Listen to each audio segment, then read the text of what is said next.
现在每一张外贸订单都要倍加珍惜。温州不是说有80%的鞋厂没有生意，而是99%的鞋厂都没有订单。有不少人表示，如果再没有订单的话，只能关门大吉。今年做外贸实在太难了，国外客户取消了2个货柜的订单，现在有几千箱交代库存，便宜处理一下。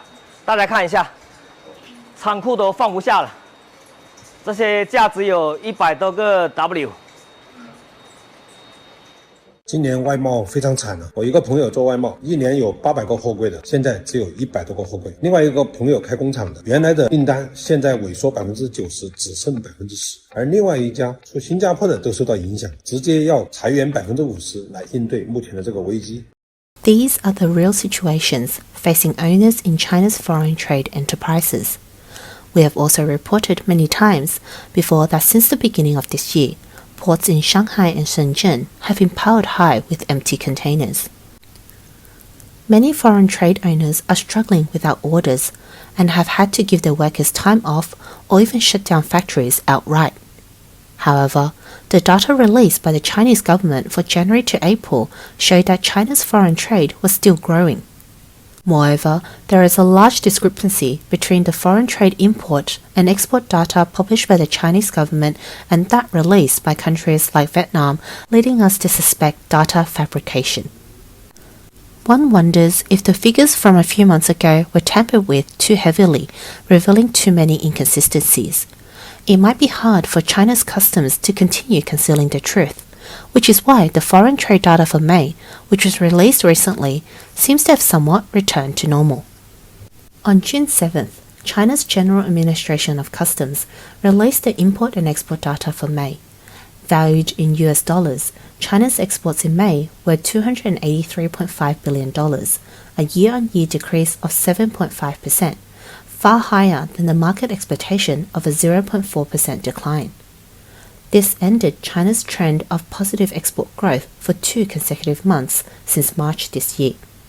Imports in May were $217.69 billion, down 4.5% year-on-year.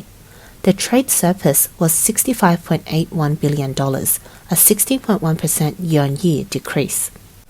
Why did China's imports and exports fall so much in May? Economists have analyzed that poor export performance reflects a global decrease in demand for Chinese goods. Poor import performance is likewise, as China imports parts and materials from other countries to assemble finished products for export. Notably, the import of integrated circuits, including chips, fell 19.6% year-on-year.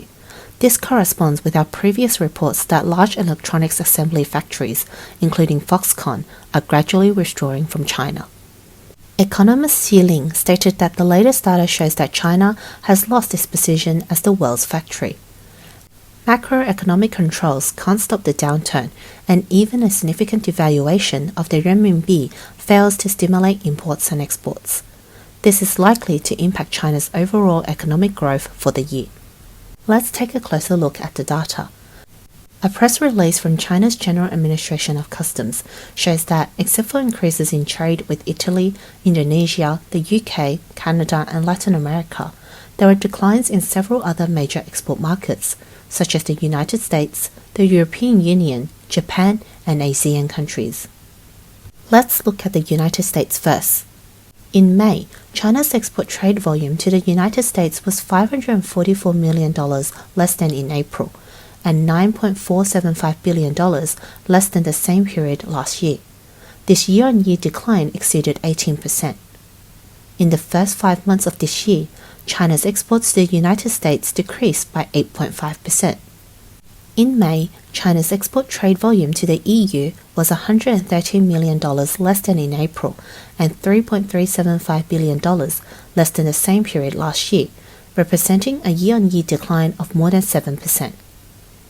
Looking at ASEAN, the export trade volume in May was $4.7 billion less than in April.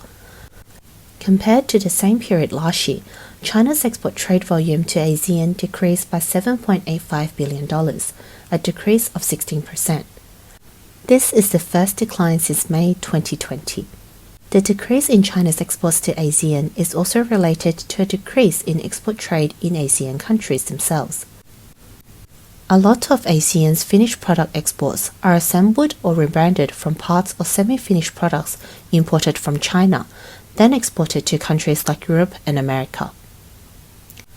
This helps avoid high tariffs that will be imposed if these countries were to import directly from China. Therefore, if the demand in the European and American markets decreases, ASEAN's export volume would also decrease, and consequently, the semi-finished products imported from China should also decrease. Comparing with ASEAN's own import and export trade data, the data for China's exports to ASEAN in May seems logical. However, the growth in the first 4 months looks somewhat inexplicable. For example, according to data released by China, in May, China's export trade volume to Vietnam decreased by $880 million, a decrease of $3.4 billion compared to the same period last year, a year-on-year decrease of 23.3%. However, from January to April this year, China's export trade volume to Vietnam actually increased by 5.2% year-on-year. It wasn't until the May data was released that the export trade volume to Vietnam from January to May showed a year-on-year decrease of 1.8%. When we look at Vietnam's own import and export data, we find that Vietnam's exports in the first 4 months of this year decreased by 11.8% year-on-year, and imports decreased by 15.4% year-on-year. Interestingly, China, as Vietnam's largest source of imports, managed to maintain growth in exports to Vietnam in the first 4 months. Doesn't this strike you as strange? According to Vietnam's official data, the recorded trade volume from imports from China from January to April was $33.3 billion, but the figure given by China's General Administration of Customs for exports to Vietnam was $45.57 billion. A direct 37% higher than Vietnam's data. This discrepancy is indeed quite significant. For the first 4 months of 2022, Vietnam's official data shows that its import trade volume from China was $36.78 billion. Therefore, according to Vietnam's official data, Vietnam's imports from China decreased by $3.48 billion in the first 4 months of this year, a year-on-year decrease of 9.5%. This number is more in line with the overall decrease in Vietnam's imports this year. However, the number provided by China officially diverges significantly, surprisingly showing a year-on-year increase of 5.2% in exports to Vietnam in the first 4 months of this year. Judge for yourself, whose data do you find more trustworthy? Furthermore, data shows that China's export trade volume to Taiwan in May was $700 million less than in April, and $2.64 billion less than the same period last year, a year-on-year decline of 33.6%. This decline is the highest among all countries. This led to a decrease of about 20% in the total value of China's import and exports to Taiwan from January to May this year. This may be related to the escalating tensions across the Taiwan Strait. China's import and export data for New Zealand and Japan also fell. Surprisingly, China's export trade volume to Russia in May was $680 million less than the previous month. However, compared to the same period last year, it still nearly doubled. From January to May this year, China's total value of imports and exports to Russia increased by 51% year-on-year, with exports sharply increasing by nearly 90%. Of course, this is also related to the current sanctions Russia is facing from Western countries. However, analysts pointed out that China's exports to Russia are essentially a face-saving project just to make the foreign trade data look better. It doesn't earn US dollars nor bring real benefits. This is because there is a currency swap agreement between China and Russia. In other words, the renminbi Russia uses to pay for imports from China can be borrowed from China through the currency swap agreement. It's like using your money to buy your own goods. No matter how you calculate it, it seems like a loss for China. This is not even counting the cost China has to pay for offending countries like Europe and America. No wonder many commentators call Russia the Russian father of the Chinese Communist Party. Scholar Xiling believes that while the outside world pays attention to China's unsatisfactory import and export performance, It should also note the changes in China's import and export data with other regions and countries, showing China's active decoupling from Western countries. Sealing said, if China has significant and irreversible friction with the United States from a strategic perspective, China must be prepared for the possibility of completely closing its national gate. From the direction of trade flow, China is indeed accelerating the shift of its main trading partners from Europe and America to Russia, Central Asia, the Shanghai Cooperation Organization, and Belt and Road countries. This shift indicates that China is accelerating its plan to decouple from the West. The commentator indicated that although China is keen to reduce its reliance on Western countries in terms of import and export trade, most markets settle transactions in US dollars. Therefore, it won't be easy for China to minimize the influence of the US dollar. This analysis is based on data officially released by the Chinese government. However, according to some information we have obtained through unofficial channels, the situation of China's foreign trade is far more severe than the published data suggests. We have reported multiple times that in key areas of foreign trade factory concentration, such as the Yangtze River Delta and the Pearl River Delta, a large number of foreign trade factories are closing due to a lack of orders. This trend is particularly representative in areas like Dongguan and Shenzhen in Guangdong, Wenzhou in Zhejiang, and Kunshan in Jiangsu, where there has been a large-scale phenomenon of small and medium enterprises going out of business. Even those who are still persisting are barely holding on. The video below features a clothing factory owner who mentioned that his factory now closes early due to a lack of orders. Unlike the past, when they usually worked overtime every evening, now the cutting tables are empty and devoid of orders. There are only 1 or 2 styles of clothing orders per week, less than 200 pieces. The workshop is also empty, without many workers. 所以大家应该都感觉得到，像这样做肯定会亏本。你就算这些租金、水电之类的，起码都要亏掉。你不用算这些人工什么的了。几十台机床基本上全部停产了，现在开始，你懂的。In addition, Chinese foreign trade companies also get international orders by participating in various exhibitions. We have reported before that the Canton Fair, China's largest, has seen a notable decline in foreign attendees, and the foreign trade orders received by Chinese exhibitors are now few and far between. If even the exhibitions that determine future orders yield scant results, it can be assumed that China's foreign trade may worsen over the coming months, and survival for Chinese foreign trade enterprises will become even more difficult.